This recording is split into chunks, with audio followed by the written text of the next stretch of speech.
এই মহাশূন্যের পথে সবাই আমরা যাচ্ছি, সবাই সেই সুরের সাধনায় চলছে।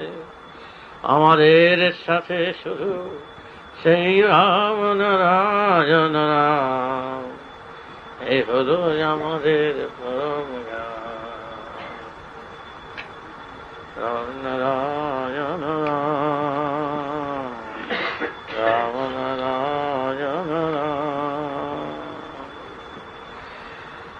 এই মন্ত্র জপ করবে, দেখবে কোথা থেকে এক আনন্দ, কোথা থেকে এক মহা শান্তি আপন মনে বইতে পারে। এই দুঃখের সংসারে, আঘাতের সংসারে, প্রতিঘাতের সংসারে দুঃখ পেতেই হবে, দুঃখ ছাড়া জীবন নয়। তোমরা সেইভাবে ধীর স্থির হয়ে অচল অটল হয়ে তোমরা চলবে। শান্তি কুড়াতে গিয়ে শান্তি খুঁজে পাবে না, শুধু অশান্তি কুড়াতে হয়, ঝঞ্ঝট কুড়াতে হয়। ব্যথায় বেদনায় জর্জরিত সংসার সমাজ, সেই সমাজ থেকে এক পরমানন্দের পরম সুরের সন্ধান না পাওয়া অবধি এই জীবলোকে জীবের ব্যথা যন্ত্রণায় কাতর হতে পারে। আজকের এই সমাজে কত ভুল বুঝাবুঝি, কত দ্বন্দ্বের মাঝে তোমরা চলছ, কিন্তু এর সমাধান কোথায়?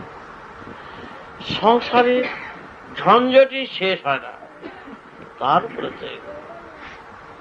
কিন্তু তোমাদের সুর সংসারে রয়েছে, এই সুর দিয়েই অনন্ত সুরকে ধরতে হবে।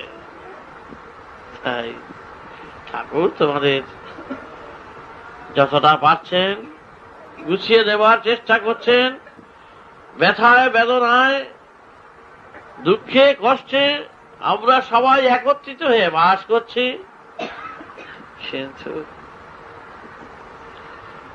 আর তো সময় নাই, সময় তো চলে যাচ্ছে। তাই তোমরা এক হয়ে এক সুরে যেই বেদ প্রচারে নেমেছ, সেই বেদ প্রচার ঘরে ঘরে দাঁড়ে দাঁড়ে শাখায় প্রশাখায় ছড়িয়ে দাও, ভাসিয়ে দাও, বিবাদ বিচ্ছেদ ভুলে যাও।